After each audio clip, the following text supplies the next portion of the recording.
I ask myself that all the time. What made you want to be a stand-up comedian? Actually, it wasn't my first choice. I have a degree in architecture. I studied. Uh, I wanted to be a middleweight boxer. That dream died. I wanted to be an architect. That dream didn't die, but I fell in love uh, with improv.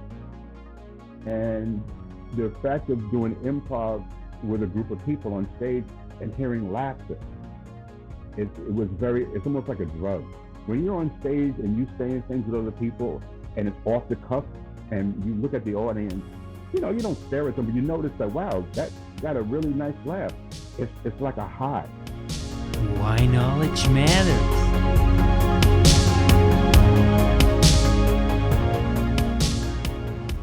Welcome, Quentin Q Heggs, to the show. I love the way you say my name. It's such a pleasure, and just, to give us a little bit context, the very first day when I arrived in New York City, someone told me you gotta go to Danger Phil's because it is the comedy club where Jim Carrey and all the great ones basically, um, you know, did their acts, right? And got great. And I met you there. You did amazing performance, and we kept in touch since. It's about 9 years now. I think it was 2013. We kept in touch, and what a great occasion actually to have you now on the show, Q. I'm so happy. Your comedian name is really Q, right? Yeah, well, yeah, everybody, because in comedy, everybody likes to have a nickname. So since my name is Quentin, people, when I was like in my 30s, they were calling me Q-Tips. And then once I got to my 40s, I was like, man, just cut it down to Q. And this is the good Q, not the radical Q here in the States, the good Q.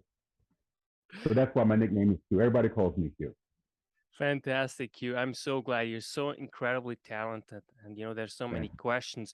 And what I really have, and this is kind of in my mind always, like people who do like comedians, like especially stand-up comedians, that's to me just like talent. These people just have something that's not really working involved, but it's just poor talent. And I think there's some misconception there, and you will elaborate this too. But let's just start. And what's first and foremost, what's stand-up comedy? What is stand-up comedy? That is actually a good question. Uh, I mean, if you want to Google it, but I'll give you what I perceive as what stand-up comedy is. It's a live art form where a person can bring up subjects, can talk freely, and can express themselves in front of a live audience. And whether a person is a monologist, say in the terms of like the Richard Pryors, the Bill Cosby's, Eddie Murphy's, monologist means they tell stories. Or you can have the joke tellers, like the Rodney Dangerfields. If you want to go way back to Henny Youngman, like his joke, "Take my wife, please." That's his joke. It's not a long joke; it's a quick joke. But stand-up comedy is, to me, first and foremost, is an art form. It's fantastic. And you know what? Actually, that's a new episode, obviously, that we will do hopefully in the future when it comes to stand up Mm-hmm. comedy, because more and more now, like people think like you can't say certain things in stand up comedy, and it becomes very kind of awkward. And I think that it's a whole other discussion for next time. But now, Yeah. really, tell us, Lee, what's the difference between a comic and a comedian, if there is any at all? I don't think the term comic and comedian is like a thin line. I mean, a comedian can be someone that doesn't perform stand up. Like like if you hmm, like if you look at Rowan Atkinson. Rowan Atkinson had a lot of great characters. Mr. Bean being one of his. So he's seen as a comedian, but I wouldn't call him a comic. It all depends on a person's personal interpretation of the word comedian or comic. I see it as, if you're a comedian, you could be a person that could be a great comedian actor. You can be great in movies, but you're not really a comic. You would never see, like, if you think of any great actor that you see, like say for instance, a person who I think is a great comic and a great comedian is like Robin Williams. Robin Williams can do dramatic, he do comedic roles as an actor. He could take written material that was written for him and make it funny. But as a comic, he can also do his own views, live, no script. Sometimes they just go and have a good time. So it's a thin line. It's like saying a mime. What's a mime and what's a mimic? It's like it's a difference, but not that much. What made you become a stand-up comedian? I ask myself that all the time. What made you want to be a stand-up comedian? Actually, it wasn't my first choice. I have a degree in architecture. I studied. Uh, I wanted to be a middleweight boxer. That dream died. I wanted to be an architect. That dream didn't die, but I fell in love with improv. And the fact of doing improv with a group of people on stage and hearing laughter, it's almost like a drug. When you're on stage and you saying things with other people and it's off the cuff and you look at the audience, you don't stare at them, but you notice that, wow, that got a really nice laugh. It's like a high. And there was a point in one of my, I had a segment I was with a group, the Henry Williams Comedy Troupe, and they gave me my own segment where I said, quick, we need to have 10-minute changes of outfits. Can you do something for 10 minutes every show that give us a chance to get ready for the next? It was like a fluke. I said, I'm not going out there by myself. I said, let's think of something to do. So basically what I did was I did a takeoff of Eddie Murphy doing a takeoff of Mr. Rogers' Neighborhood. So on Saturday Night Live, Eddie Murphy used to do "It's a Beautiful Day in the Neighborhood." So I did a takeoff on Eddie Murphy's takeoff on Mr. Rogers. So I would come out there and I would do a bedtime story, but it was a book that had blank pages. I would ask the audience, "You want to hear a bedtime story, boys and girls?" And I would tell them to yell out. So I mean, the beauty of it is people thought, "Wow, he thought of this on the cuff." But the true thing was, people yell out the same bedtime story. So I would always pick like two or three and combine them. Like I would do Little Golding Riding Hood instead of Little Red Riding Hood and Goldilocks. I would combine them, but I already had the story in my head. So after doing it a couple of times, I said, no matter what they yell out, I'm going to do the ones I have picked already. It just combine them, and people said, "Wow, that's amazing." I said, no, I did the same thing last week. You just wasn't here. So I would do that, and then somebody came to me and said, "Man, you should be a stand-up comic. You're quick. You should go out there and do stand-up comedy." So I said, "Me, a stand-up comic? I don't know." And that was, I think, towards the mid 1980s. We're going way back. Yeah, I'm old. I'm old. But I had so many ups and downs at the very beginning to start comedy, but I fell in love with the performance. So either good or bad, I never gave up. And this is where it got to the point where I met you. If you would have met me at the beginning, I don't think you would have been impressed, because everybody has to get their feet wet before they jump in the water. But at the stage that you met me, comfortable, I'm secure in what I say, I'm secure in how I present myself on stage. And even till this day, even after having my condition, I'm rewriting every time. Every year, I have to rewrite things that I say to update my life and how I see things around me.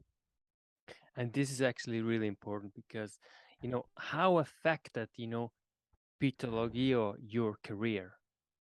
Yeah.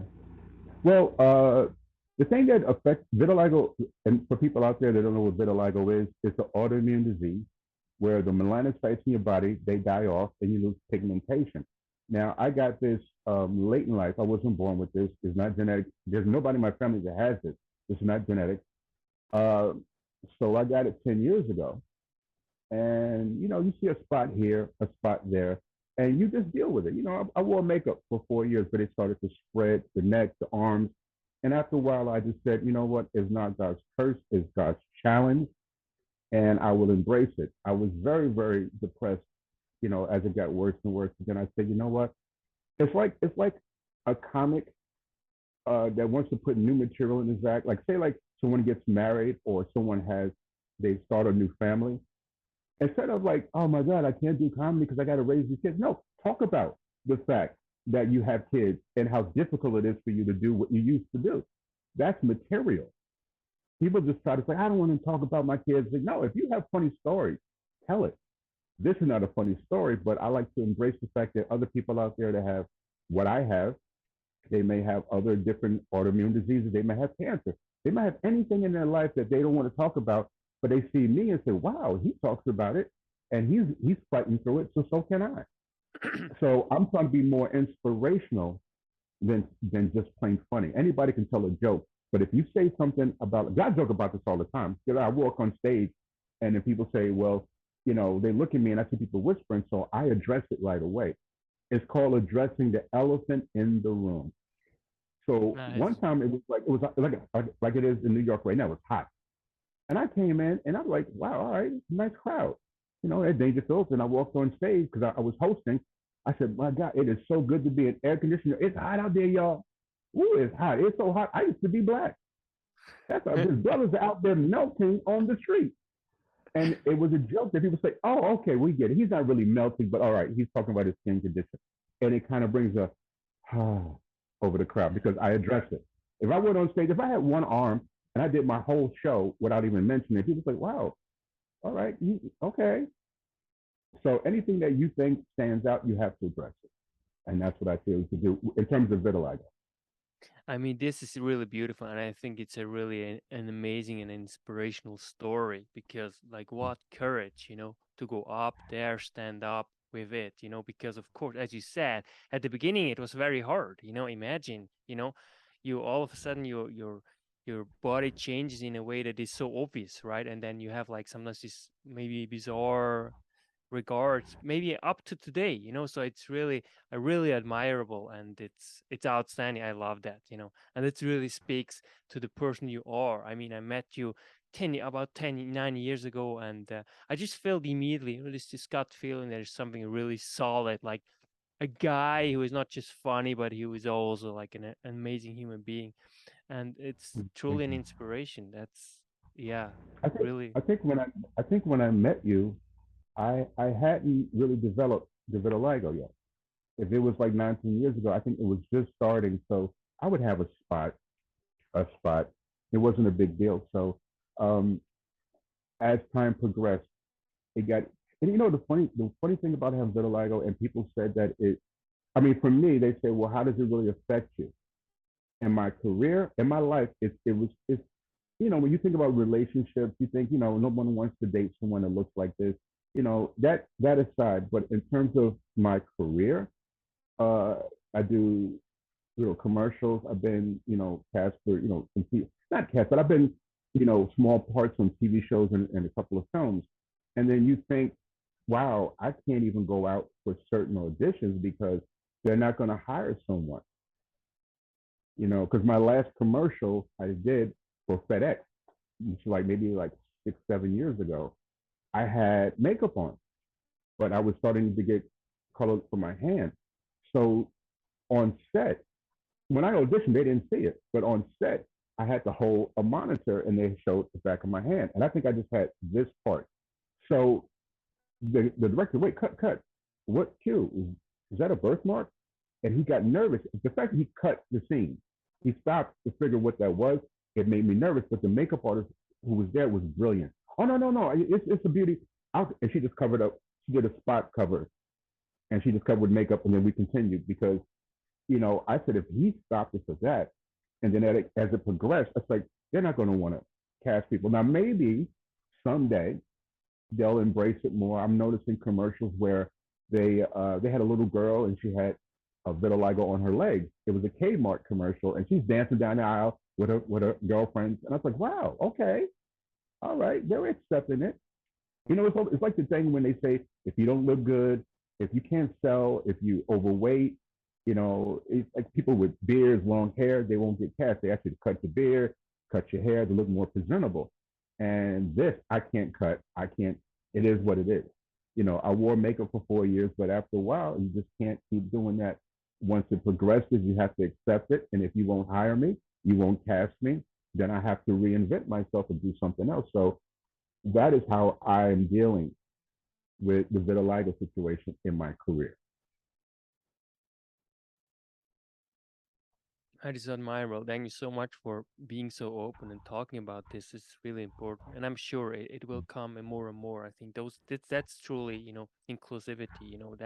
That's the beauty, like how different we are all, and we have to embrace Mm. it. That's the beauty. That's how we stand out because of the fact Mm. because we look different, right? And Yeah. so now, what does it take to become a stand-up comedian? What do you need? Well, what it takes to be a stand-up comedian, I don't think you become a stand-up comedian. I think you just are. There's nothing you can teach anyone. You can try to help someone who, like when I started, I didn't take a class. I'm sure many of the greats that have been comedians through, we're talking about hundreds of years ago, people like the court jesters, they didn't take a class. You just have something in your study. You feel that you're funny, but you don't know how to bring it out on stage because people, it's almost like, all right, I'll equate it to driving. When a kid gets into a car for the very first time, he's nervous, he's scared, and the parents are like, please don't wreck the car. And you don't know really how, all right, but once you drive for enough time, I mean, you may, whoa, all right, I'm kind of heavy footed. Let me, and then you go, 10 and 2. But then after a while, you're driving like this because you're comfortable. But like for me, I don't drive. I have a fear of traffic. So I don't think I will ever drive.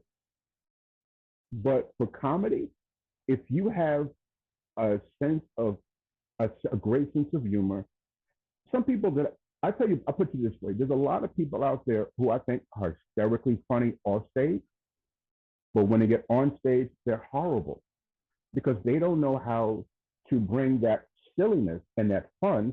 Just sitting at a bar talking. I said, "Oh my God!" People told me you are amazing, and I'm like, I'm just telling a stupid joke in an improv group. I'm just okay. That's amazing for you. But then for me to go and cross over to stand up comedy, it's like, all right, I'm funny, but I'm not funny alone. That being said, I think for someone to become a comic, you have to be able to say in your heart, this is what I love to do. This is amazingly. I don't care if you don't get paid for the first couple of years. It's an amazing art form that you think it's deep in your soul. And that's why you see a lot of people give up comedy because they don't really they want to do it because they see, oh, my friend does it, he does it. Oh, he's on a TV show now. They do it because they think they can make money from it.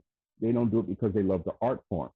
So to become a stand-up comic, I think you have to just be a stand-up comic, but you have to become an artist at it. You can want to paint, but if you don't have that in you to paint and paint and paint, you want to be the Picasso. You want to be like, hey, you know what? I don't care if people don't like this. I love this. I'm going to paint this. I'm going to paint that. I'm going to do the best I can to show what I can bring to the world. If people don't like it, that's on them. But they said even I don't know if it was Picasso. Who was the one who got his ear cut off? The artist that cut off his own ear. That was Vincent Van Gogh or Van Gogh. I don't know how to Okay, pronounce Van it. Gogh. Yeah, exactly. Yeah, Yeah. they said that he wasn't even his work wasn't even famous until after his death. So that's why it's amazing that people they love you, but not at the right time that you want to be loved. So it's just very very strange. But I don't know. In short form, I think that if somebody wants to be a stand-up comic, they have to agree to themselves. This is what I love to do. I have so many stories to tell. Let me work it on stage. And this is really what I feel, in your case too, and that's why also I think like you really somehow you are born with these kind of innate talent. Of course, you also, I guess, you also have to work on it, right, on this talent, and ultimately it really becomes your purpose, which it becomes in your case, right? I mean, there's also work in that, right? Oh yes, yes. You have to work on anything. There's no. It's like some comics like to challenge themselves, like Louis C.K. His personal challenge, and this is after he's been successful, is to always have a new hour of comedy every year. He doesn't want to repeat anything that he did last year. So the thing is, you have to constantly be writing. You have to constantly be out there testing material. And if you want to do a special, you want to go on tour, That's when you bring out, say, wow, I saw him a year ago, and he just did an hour of brand new stuff. That's amazing. A lot of comics can do that. A lot of comics can't, because sometimes you get stuck. Like for me, I get stuck on one or two routines that get left all the time, and you don't want to let them go because you try to do, you put a piece here, new piece there, but for someone doing a new hour every year, like Dave Chappelle is a great stand-up comic, one of the best, one of my top five of all time. And I noticed that a lot of his subjects stay the same, but he has a new twist on it. And that's what other comics do. They may say, yeah, oh, your last special, Dave Chappelle was talking about transsexual people. Now the next special, he said, yeah, I talk about transsexual people, but he'll have a different twist. Yeah. So the subject will be the same, but he'll twist it and say, hey, I'm not doing the same material, but I'm talking about the same subject. Like I hear comics talk about presidents, and they're still talking about like Ronald Reagan. It's like, dude, look at the craziness in front of us. Look at Trump. Look at Biden. Let's talk that. Who cares about? I'm not saying nobody cares about the Reagan or the Jimmy Carters out there, but it's not relevant.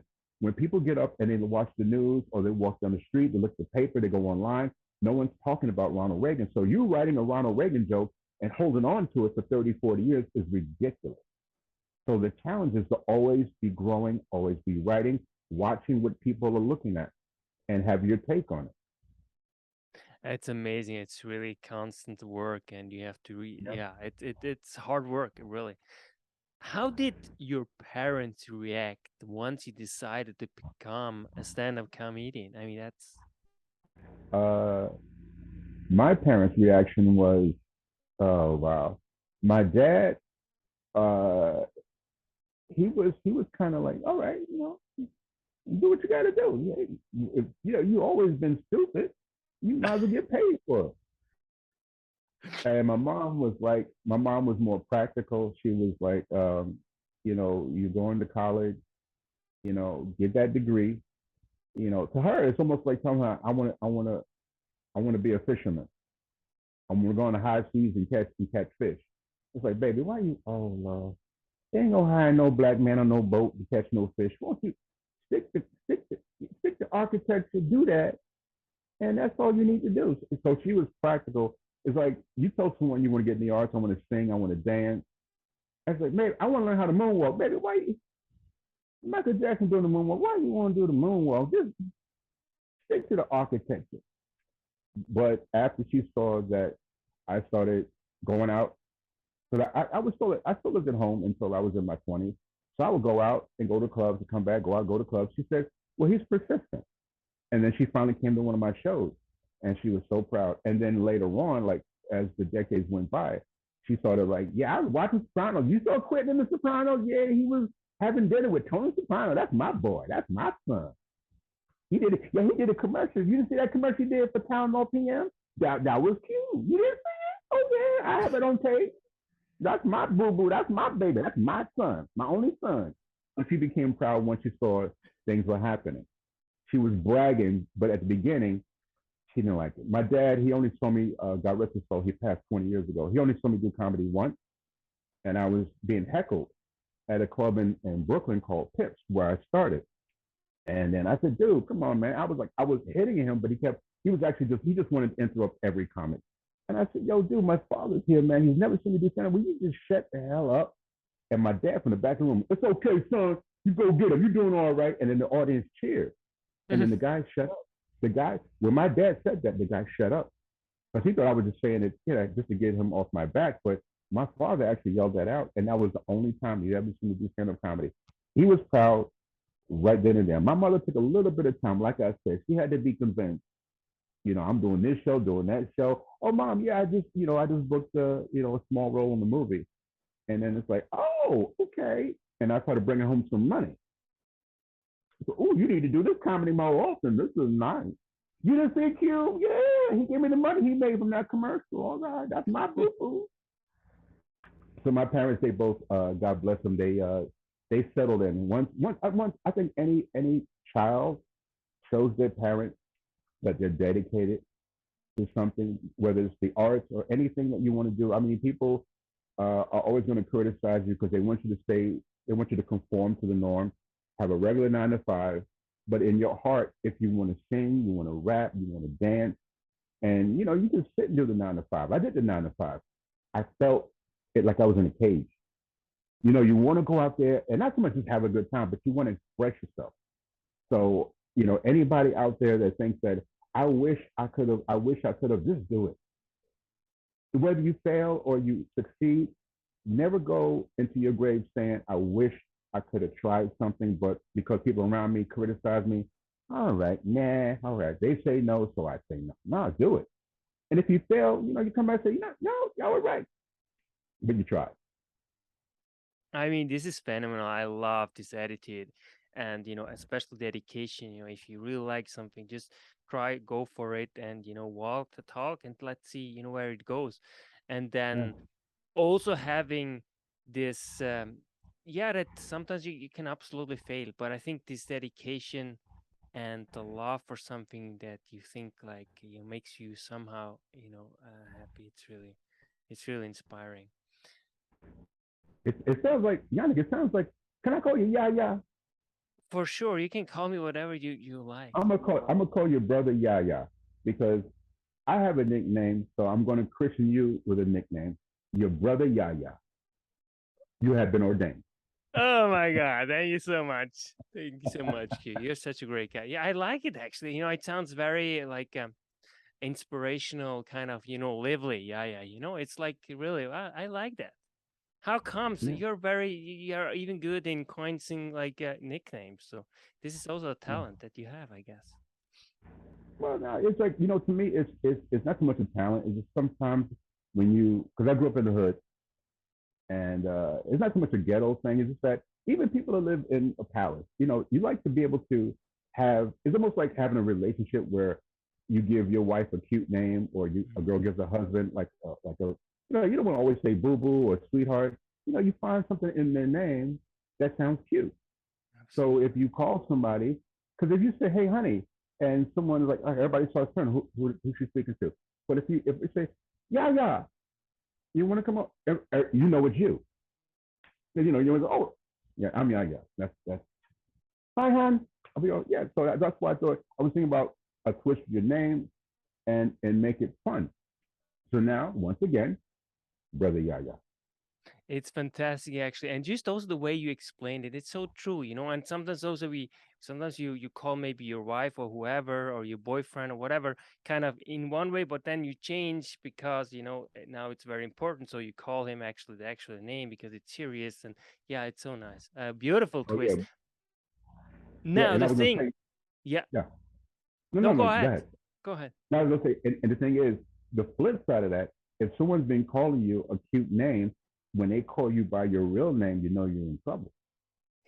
Exactly. It's like your parents. If you, it's like everybody calls them Yaya, brother Yaya, yeah, yeah, yeah. Yannick. Oh boy, what did I do wrong? They never call me Exactly. that. They never say my full name. Yeah, so when somebody calls me Quentin, I know right away they're not really familiar with me in terms of knowing them a lot. Like I knew you for a long time, but I don't think because we don't really speak that you never really knew I had a nickname. So now you know, and everybody that's known me for. So whenever somebody posts something, hey Quentin, da da da da da da, it's like, wow, they call me by my. Ooh, the only person called me by my full name is my grandmother, and she Mm. passed on 20 years ago. Ooh, I don't really know you. You went on Facebook and called me by my full name. Ooh, smack, smack. Go back and try again. Take off the UENTIN and just leave the Q. Ooh, you ugly. That's fantastic. I'm being silly. I'm sorry. No, that's great. That's why you're here. Anyways, you're such a great guy. And what do you love most in your job as a stand-up comedian? The thing I love most about comedy in general, stand up, any kind of performance art, even if you do it in a film or on TV, and I've done audience warm up. The thing I love the most, like I said in the past, the adrenaline, the charge, the excitement of watching and listening to people laugh. I don't even know why most comedians take drugs. maybe they still have a stigma about how can I get on stage unless I'm high, unless I'm stoned, because it's a chilling thing. It's like it's one thing if you stand in front of your friends and you're at a backyard party and you just talk and everybody's laughing, but it's another thing. I remember about 20 years ago, I opened up for Regis Philbin at the Foxwoods Casino in Connecticut. And I'm not advertised. This is Regis Philbin's show. He's a big star, makes millions and millions of dollars, but he wanted me to open for him. So I kind of was backstage, bought a brand new suit, and I looked out to the audience, and it hit me. I said, "Wow, I'm not I'm not advertised. They don't know about me. The average age was like 70. This is not my demographic." So I was scared. So I said, "Let me have a drink, relax myself." "Oh no, cute, cute, cute. Enjoy this adrenaline. Enjoy it and just use it." Mike Tyson said it once, and Mike Tyson said the fear, the adrenaline of fear. He said because he's went into boxing matches where he was nervous, but he was so charged up that he used the fear as a fire. So when people saw him in the ring and he's pacing back and forth, they said, "Oh my God, I'm gonna die." Mike Tyson's pacing like a tiger. "I'm gonna die." And people didn't realize that Mike Tyson was nervous. He was using that energy from fear to aggression. He was using it. He was churning it in. He's like, your hands, like George Foreman even said, I don't know if there's a lot of boxing fans out there, but George Foreman, who was knocking out everybody, when he got in the ring with Joe Frazier the night he won the heavyweight championship of the world, he said, "I'm glad that Joe was looking up at my face. If he would look," and this is what George Foreman said, "if he would look down, he would have saw my knees shaking." And then he went to knock out Joe Frazier in 2 rounds, but he was scared. So you have to just turn that energy, and that's what I love about it. I I I I have a drink after a show. I don't smoke weed, I don't do drugs, but I have a drink. But I wait till after the show, and everybody knows me for that. I don't like to really booze it up. So when I get on that stage, I want to feel that nervous adrenaline. But when I grab that mic and I say hello, and you hear the laughter, yeah, people applauding, yeah, let's have some fun. You go, your body just goes, ah, yes, and you just do what you do. And I think every comic has that. I mean, whether you, like I said, in front of 3 people or 3,000, you have that little spark of adrenaline that you either got to handle it, and some people can't. People, hey, I smoke weed. I got to have, and they go, hey, what's up, everybody? How you? And they like, all right, you can still be funny, but you're kind of like in and out of the zone because now you're trying to think about your act instead of doing your act because I'm high. And I've seen a lot of comics get on stage drunk, and I don't know how they do it because of the light. You have to think. If you're going to do 45 minutes to an hour and be tipsy, drunk, high, whatever, that to me is amazing. That you can get those. It's almost like, and I hate to put it this way, it's like driving drunk. If you make it home, you're good. Because I've been in cars, people that weren't. I was drinking. I was like, man, I can't. Woo! I shouldn't have had that last shot. And I'm sitting on the passenger side, like, wow. I'm glad I don't drive because I won't be able to. I can't even see the road. So when I see people drive and they're like, "No, I'm okay, I'm all right," and they get home, I start to please call me when you get home. And they get home, that is amazing. You get on stage drunk, high, whatever, and you do an hour. That is amazing that you can stay composed that long. And then you get off stage and you throw up. But it's amazing, and you are truly a master of it, and I witnessed it, and I admire it. I personally, I have an issue actually. If people get up there or whatever they do, even like shows like podcasts, and they get drunk, and I don't think that is. It just, especially also as a teacher, I don't think this is something that I would endorse. I find this is problematic. It's drugs, and but that's just me. That's just my view. So I find this really beautiful that you also have this balance, and when to drink and when not to, and yeah, a Yeah. wonderful cue. Now, what makes you feel alive? Wow, that's a good question. What makes me feel alive? Um, I'll give it a general answer in terms of life, career, and family. I what makes me feel alive is knowing that I've been blessed to have, no matter what the ups and downs, I have been blessed to live a good life. That I've met the people that I've met. I've worked with the people I work with. I've done so many great things in this business, and I'm looking forward to even greater things in the future. I may be getting older, but I'm not dead. So I have things to look forward to. But I like to just always think that um, there's always something better out there for all of us. You know, whether you're looking at world politics, or you're looking at arts, entertainment. There's always something good out there that that can inspire you. And to me, inspiration, number one thing, I can get inspired by just watching a great movie, or even reintroducing myself to a classic. You know, so the things that really make me want to get up in the morning is to see what can I do today that I should have done yesterday, but I'm doing it right.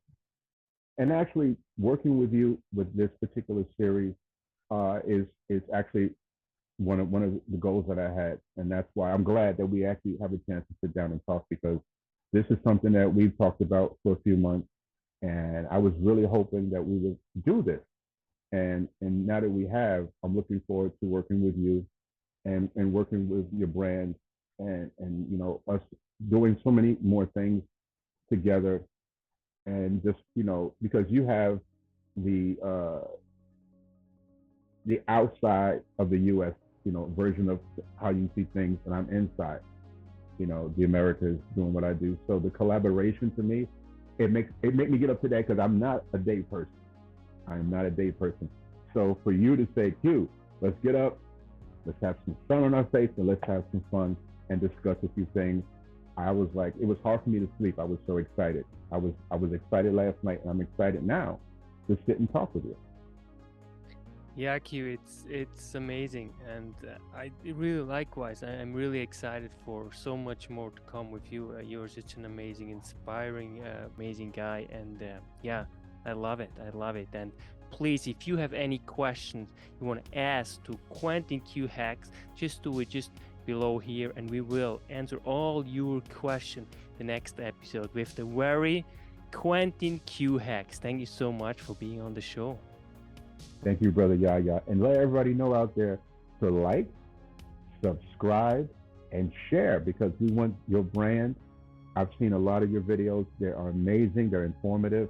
And I'm blessed to be a part of this series. And I just hope that you go very far in what you're doing, because it looks like it's an amazing venture that you're going into. Thank you so much. Quentin Q Heggs. That's why